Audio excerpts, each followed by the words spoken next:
is Leszek, and I will be talking with Reecha Mall about the challenges of scaling tech products in highly regulated environments, focusing on leadership and system complexity. So, Reecha, can you give us a brief overview of your career journey so far and how you ended up leading product efforts at Trellize? Yeah. So I started as an engineer. I am a computer engineer by training. I have only done kind of tech product building, but from different roles and lenses. So after going through my college, I joined a tech consulting company in India. It was called Infosys. So they used to do consulting for US companies. I have 20 years of experience building tech products. I started as a computer engineer. So I went to college to study computer engineering. It was around the time of the first internet tech boom, so 2000. Crazy times. Yeah, Intense. Intense. As I was doing my engineering, the market crashed for the first time. Yeah, so it was in the middle of my engineering, but again, things resolved by the time I came out of college. I started with a tech consulting company who used to work for US banking, insurance, health insurance, that sector. So my first project was working for a US healthcare company, building software for them. And as I am, so this is my first job and I'm going through it. And when you go through engineering school, they teach you a different way of thinking and doing stuff. And then when you do it, it's completely different. So, and I have this way of life where I would be in a thing and I would actually look back at it as a third person to why is this different than what I was expecting. So in my first project, what I noticed was that I had learned these laws like Parkinson's laws. Work expands to take all the time what you have committed for software development. So, yeah, estimates are almost always wrong in software. But then I'm working on this first project. It is for I think the third largest US healthcare company called Aetna. They are based out of Connecticut. And my first project, I even now remember my team lead saying, this is the date we have committed and this is the date we will be ready. And I'm like, how? Like, how will that happen? We have so many moving parts. We have like more than 20 people working on it in different locations. How is that going to work out? And she's like, it just would. So I didn't know at that time what was happening. And then after like 20 years of hindsight, I can say that there are some processes, some tools, some frameworks which work at scale. And some companies have figured it out. Some groups have figured it out. And most of the companies don't know what it is. And that is the difference between companies. People who can figure that out and implement it, and people who can't. What took you to where you are currently, meaning leading the product? So, fast forward from my first project, I worked on US healthcare for around 10, 15 years. Moved to US in around 2009. And from 2010, I actually worked on implementing Obamacare. So taking it from reading the law to what is required for another healthcare company called Anthem. They are called Elevance Health now. And that was a place where I started going from like building software into thinking through this is what needs to happen and what product can fill that business requirement or that regulation of Obamacare. There. And I did it at scale actually. So when I was doing it, I was like a system analyst manager for 2 people in my team. And we had to implement Obamacare for all of our systems in like 14 months. So Obama gets elected in November 2012. It was expected that he will not win, and so Obamacare would not be implemented. So nobody had actually worked on thinking through what needs to be done. And then from the next day of his election, we started working, and we had to make it available for the public on 1st January 2014. So less than 14 months. Nice. And it was going to impact around at least 10 million customers, our current customers at that time. So how do you build something for 10 million customers in less than 14 months? And you have no plan. And so that is my entry into real product management, product development, and doing it at scale again. Scale, limited resources, and not lots of time seems like a real life challenge in the product world. And it was kind of life and death too, because one of the statistics in US healthcare is that if people don't get health insurance, and they have a real life event, bad medical event, they don't survive 10 years. And it is now a decade of Obamacare. So if you think about all the people who got healthcare that year are now living, otherwise they probably would not have survived something catastrophic event happening. Can you share the story behind, or actually, how did you tackle this? Because I assume you did succeed in building the software. Right. Okay. How did I do it and why did I do it? That's two questions on that. So the first thing was, if you think about all the people who are doing tech product, they're always thinking about how to modernize legacy systems. And if you're working in a big company, most of us who work in tech are always thinking about what is the next frontier of that. So even before Obamacare implementation started, I was thinking about what does buying insurance and interacting with insurance looks like in this world of when we have iPhones and the App Store. So if you remember, App Store released in 2008, 2009. This is like 2 or 3 years after the whole mobile revolution which was happening. But most of the big companies at that time did not have a mobile app or even a way to navigate through your mobile phone. So there were people who were buying stuff on Amazon on one click, but if they had to buy insurance, they would have to call an agent, set a appointment. The agent will fill out the form. You give consent. You need to figure out how to sign. DocuSign was not that popular.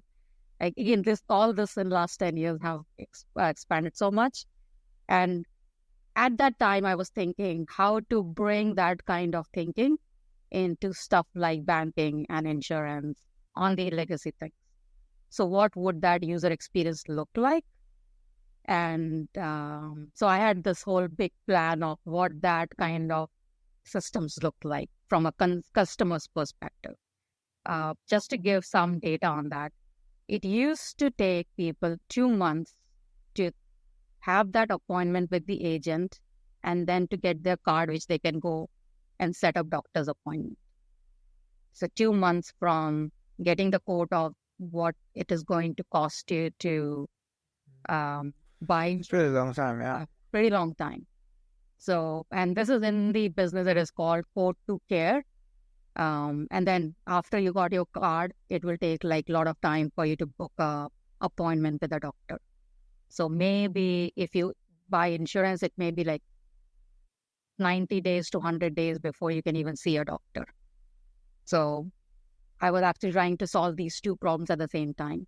What does a user-centric experience looks like? And what does contracting this time from 90 days to, let's say, a week, what would need to happen?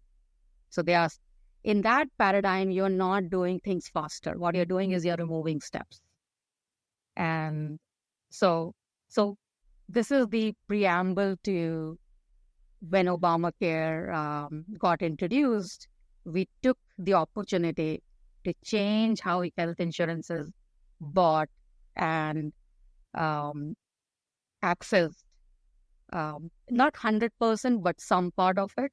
And then use that as like our leverage and, that bouncy thing to make a paradigm shift.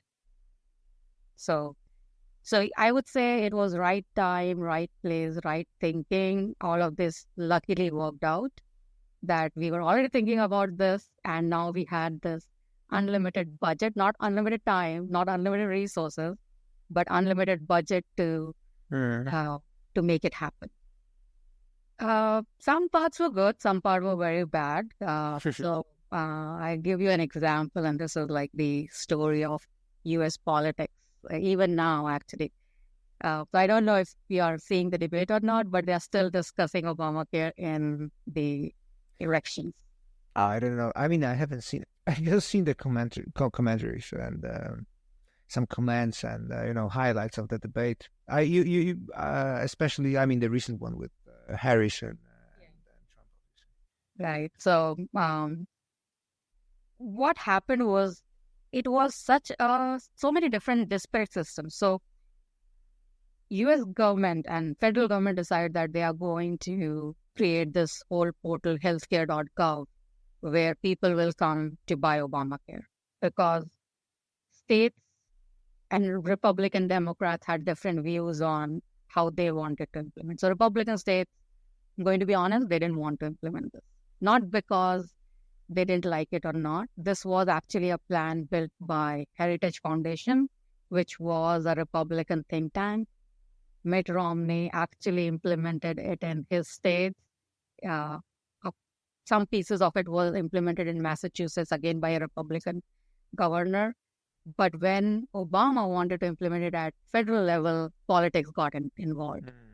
And so even though the mechanics of the plan and what they wanted to build was the same thing, they didn't want to give credit to a Democrat to do it. So the technically what happened is that, okay, if states are not going to provide their own portal, then people will think Obamacare is not working. So the government thought that, okay, we will build a federal U.S. level healthcare site. But in U.S., the other thing is insurance is regulated at state. So the pricing of each plan, what it should cover, needs to be decided at state level.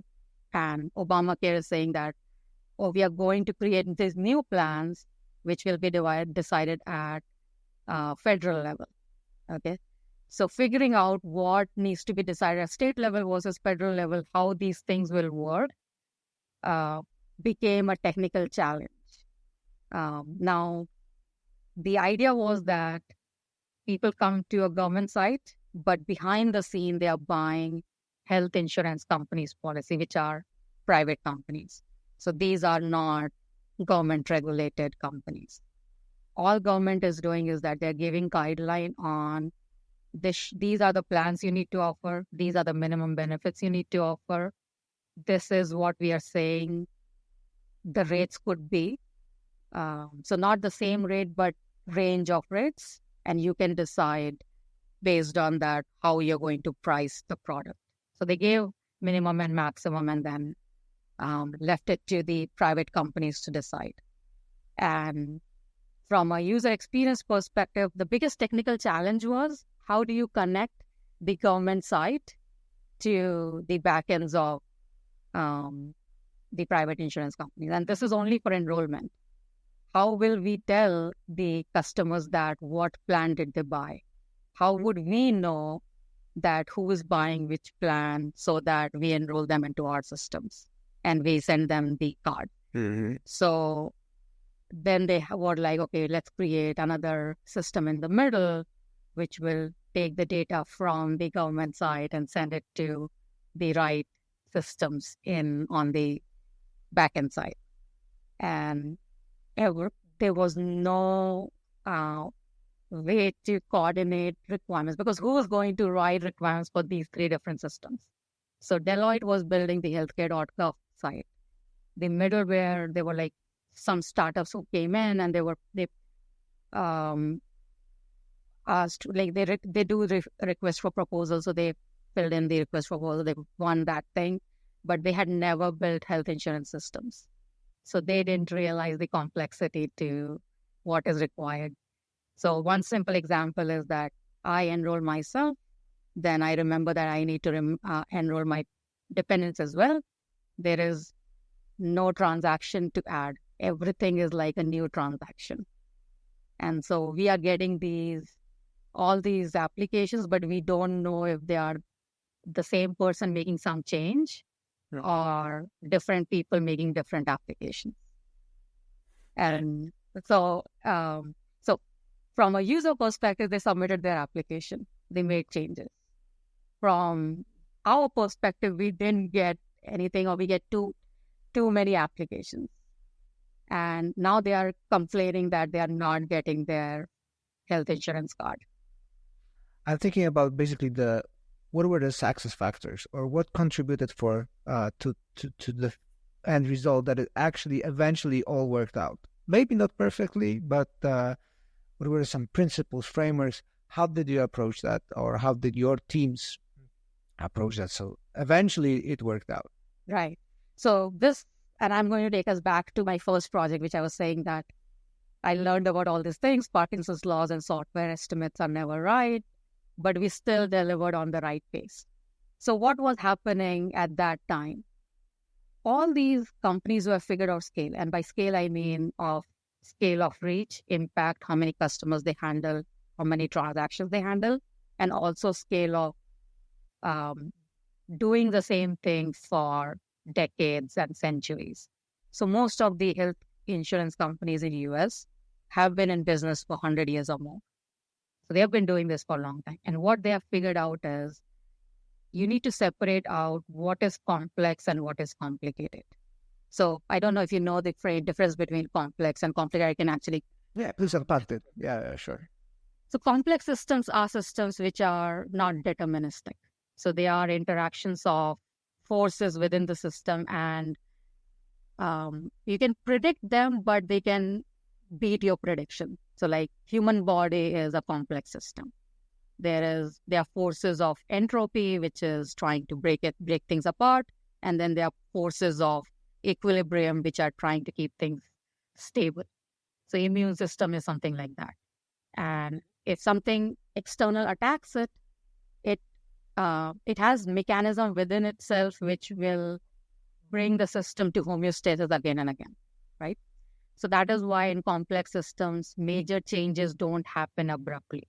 The system can adapt, or at least the living systems can adapt to, sometimes maladaptively, sometimes realistically, but they can adapt with any external force that apply to them. Complicated systems, on the other hand, are deterministic, as in they have a set solution. They may be hard to understand and hard to explain, but they have straightforward solutions. So, for example, internal combustion engine is a complicated system. So, although there are forces of entropy in internal combustion engine as well, but you know that if you're going to put this much gas for this capacity of engine, this is the speed which you can predictably get, unless something major goes wrong with that thing. So those systems can be mapped into a mathematical equation, and most of the times it will be right? So in a company, in a project, in a software code, how much is a complicated system versus complex system, right?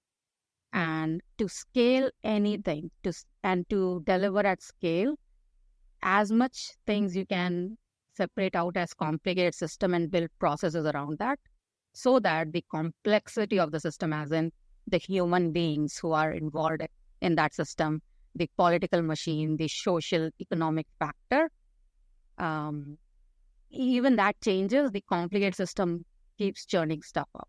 Okay. And this is the difference between, I would say, startups and big organizations which have like banking systems and insurance systems, is startups have not figured out what their complicated systems are and built processes around it, irrespective of who is the person working on that thing. So they require heroic effort from individuals in the system to deliver something. And that hero can fail based on their own constraints or how the team around them is behaving. But in companies who scale, they figure out that these things will happen. Like human beings will have their own things and team dynamics will change. But can we make all the important stuff complicated so that we can model out and deliver that? So that is the framework and principle behind it. And what I would say then what we all can learn from, maybe we don't all like all the legacy systems and they don't innovate that well, but this is one thing they have done very well. They have separated out complexity and complicated systems. And projects and even big projects like Obamacare, which impact millions of people, can be done irrespective of who you hire, what their skill set is. Like you just need basic level of input to the system and it will still work out in the end because a lot of processes have been put in place for that thing to work out. Yeah. So my understanding is that your approach was basically to decompose the system and figure out which ones can be built in a complicated way and which maybe there are parts that were left to be complex still, but eventually that complexity might be reduced to being complicated rather than complex system. And probably not everything could be, complicated as opposed to complex the day one, right? I assume it was a process, and this is one of the reasons why not everything worked out perfectly. Did I get it right, or?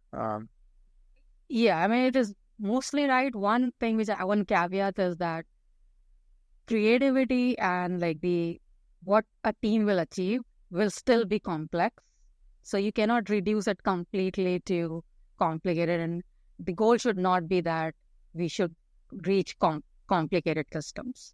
The goal should be that ultimately it is going to be a complex system, an organization, a company, a product is going to be complex. But whatever is required for customers to have a reliable experience, majority of that can be made complicated. Got it. Since we have talked about building complex or complicated systems, the Obamacare, I want to dive into some of the challenges companies face as they grow. So from your experience, what are the most common reasons companies fail when they attempt to scale, particularly in tech sectors like Fintech, InsurTech, or in general? Yeah, so one thing which they do is that they keep doing what made them successful. So initially, when you're starting as a startup, you are revolting against the status quo. You have an opinion which is not what everybody accepts, right? And that is why you have a startup, because you have a completely different opinion than what Main Street believes in, right? And so in that place, what you're doing is you are telling yourself, like you are creating this self-belief that I am right and I will, through the force of sheer will, and get all the like-minded people together and prove the common wisdom wrong, right? So that is required. That is required to do the breakthrough in whatever opinion you have, right? Where they fail is when they reach a certain scale. Now the problem is not to prove people wrong, but the problem is to make this experience consistent for a bigger swath of people. And what it will require is creating a new status quo. And because if they are successful and they reach this point, their whole mental model is to revolt against status quo. And so they start revolting against their own success. And that is the first challenge a lot of founding teams I have seen making. And they become their own impediments. So that's the critical part. And founders who grow from that are people who know that now this is the place where they need new level of growth. And the interesting thing about tech products, especially in fintech or insurtech, is that this is the time when regulatory bodies start monitoring them. Because if you're small, nobody is monitoring you. So now they have an external problem. They are already revolting against their own belief that they need to revolt against status quo. And so what they take as regulatory challenges to build a safe system as a thing, no, I need to revolt against that as well, right? So they don't want to introduce regulatory things into their software because they think these things are just slowing them down. But if you think from a customer perspective, and I'm going to ask you this question and tell me this. So you use probably a kind of credit card or bank account and something, right? Sure. None of us love our banks, big banks. But how many times have you gone and checked all your credit card statements to the penny? Like, do you? Never. Never. We have never done that. None of us like our banks, but we still trust them implicitly that they are doing that right? And that is what regulatory things help us with. They give that trust in the system that if something is wrong and you find that out 6 months later, the banks will change that for you, right? And because of that, the cognitive load from the user is gone, okay? And this is why we need to comply with regulatory compliances and whatever the law is in the product. We are not doing it for the government. We are doing it for our user who can trust us, right? And yes, that's a nice way to put it. That's really nice to, or way to think about it. Right. And this is the thing which most companies don't understand. And at that time, what they're thinking about is that just telling people that people are wrong and they have been able to prove people wrong because of their new idea, they can do it this time too. And that is most of the challenges across the board. Gosh. So what's your advice to actually scale things in a highly regulated environment and do that effectively? Mm-hmm. So first thing is to not equate safely with slowly, right? Like when somebody sees to scale something with regulatory and compliance things incorporated, they think it will slow them down. And that is not the way to think about this. The way to think about this is from a user's perspective, all the things which you are doing for regulation, how can you think as a user value and deliver that for the user quickly, the same cadence which you deliver any other value to the user, right? So that is the first mindset change which needs to happen within the squad, in the team leadership, when you are doing compliance things, you're not doing it for the government, you're doing it for the user.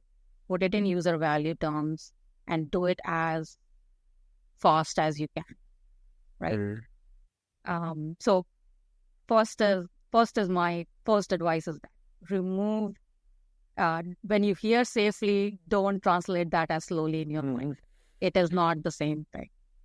Okay. Got it. Second thing is most of these laws have been in place for decades, and people have created frameworks around them. Do not reinvent the wheel. Figure out who has done it well and copy. And so you will be able to do it fast and do it quickly. And the other thing is that even then you are at that place of scale where you only need to show to the authorities that you are doing it, your intent is right. So that is good enough in that space, that you are thinking of it as customer value, you are figuring out what is the best way to do it, who has done it outside of you, and then you're just copying that thing. That is good enough for most regulatory bodies. So again, don't gold plate that as well. Like when we do that for any other feature, like perfection is not needed at that time. 80-20 rule applies here too. Okay. Once you do that, and then now you have also created a moat around yourself, because other companies are not going to do that. So they are not going to catch up to you. So not only have you, because another thing which I think about in terms of product strategy is everything which you are doing has an opportunity cost, as in you are not doing any other things which you could have done. So whatever thing you're doing, it should create a moat for something. Like it's not just adding that value, but also that other people will not be able to do it because they think safely means slowly. And they think that if they have to do some regulatory compliance thing, they need to do 100% of it, not 80-20, right? And so now what we have done is that we have taken the complex thing, we have filtered it down to a complicated thing, and you can now scale to that next level.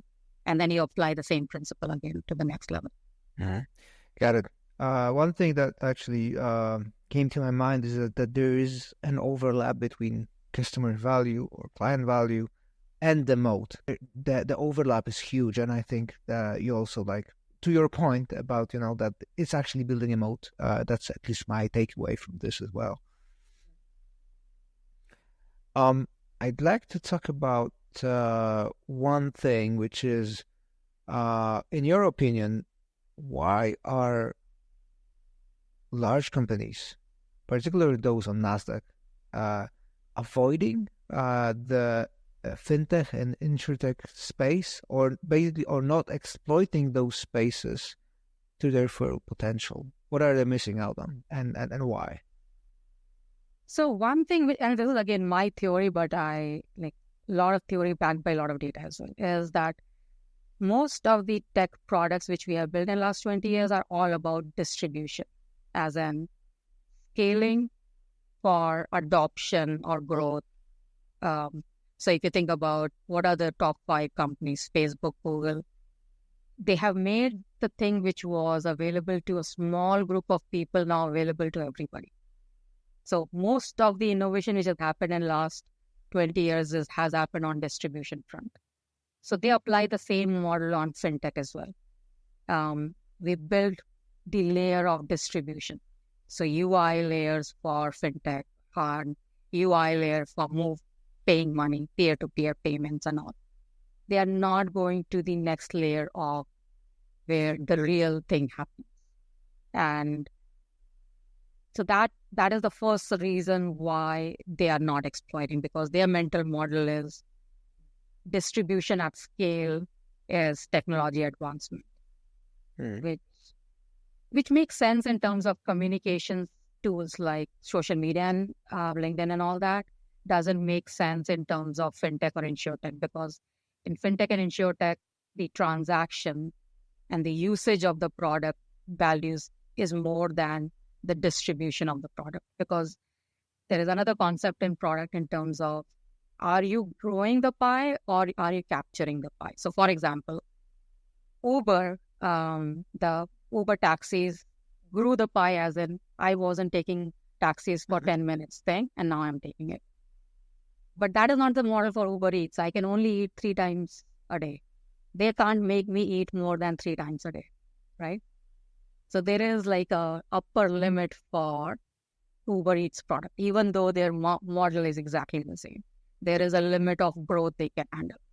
What they can do is create efficiencies in the system to capture more value. So your product model is different in both. It took them a lot of time to figure that thing out.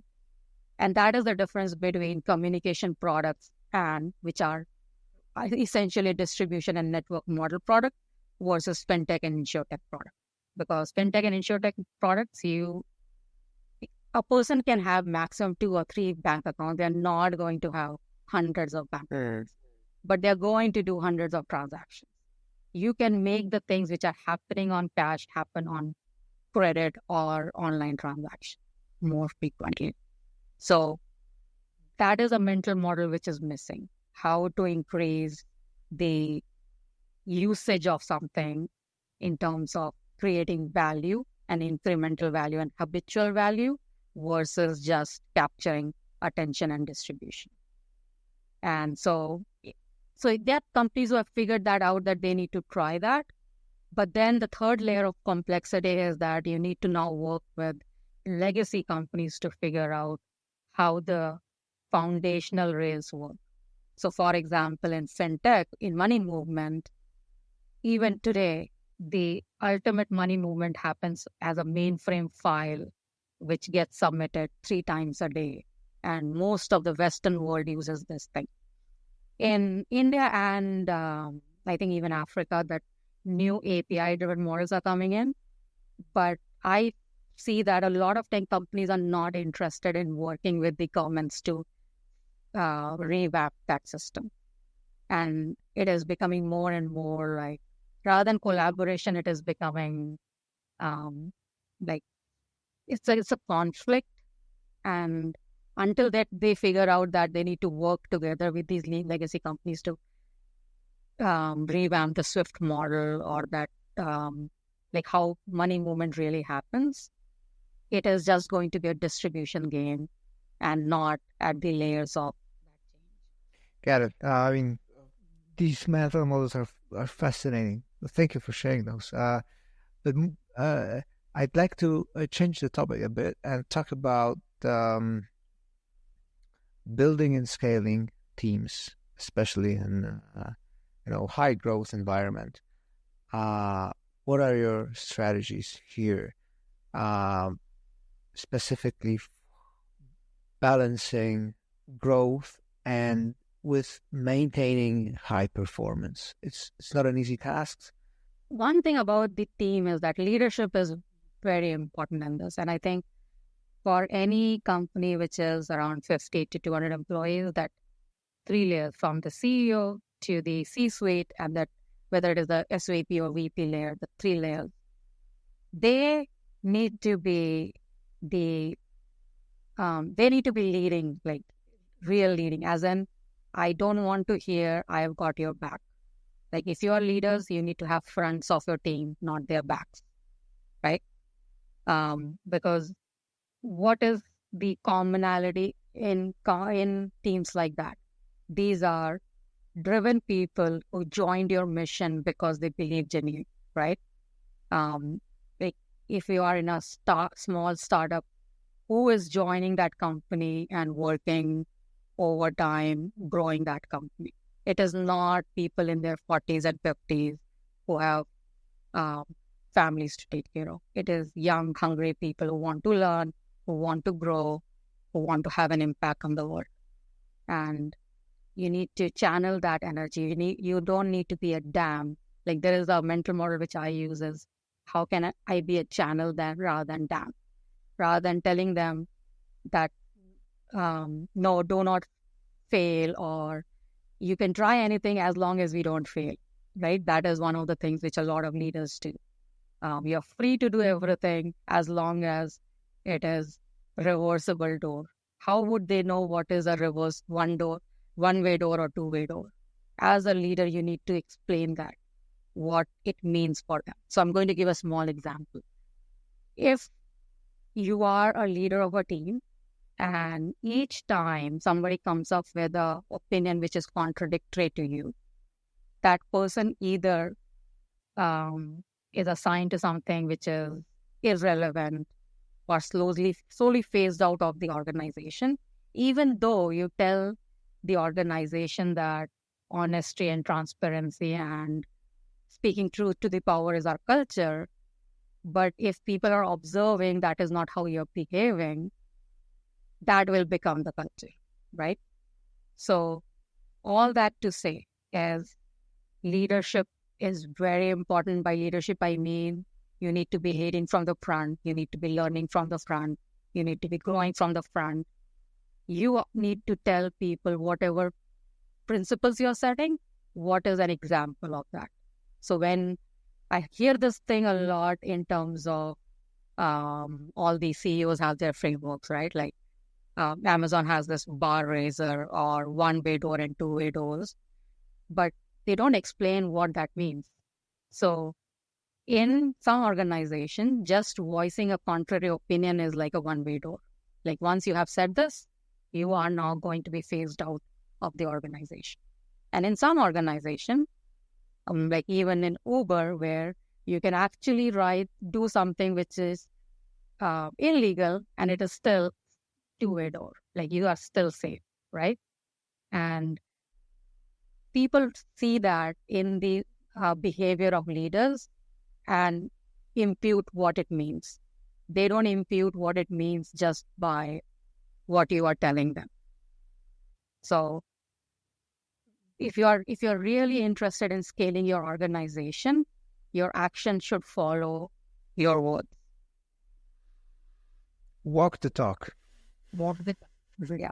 And so if you want people to learn, you need to show how you are learning. And learning means you are failing. So if you are not failing, you are perfect. You are telling everybody that they are not allowed to be learning or failing. 100% agree. Reecha, thank you very much for today's conversation. It was very interesting to get your insights. Thank you for sharing your time and your wisdom and the mental models. Thank you very much. It was a pleasure. Thank you. Better Tech Leadership powered by Brainhub. Follow Leszek on LinkedIn and subscribe to the Better Tech Leadership newsletter.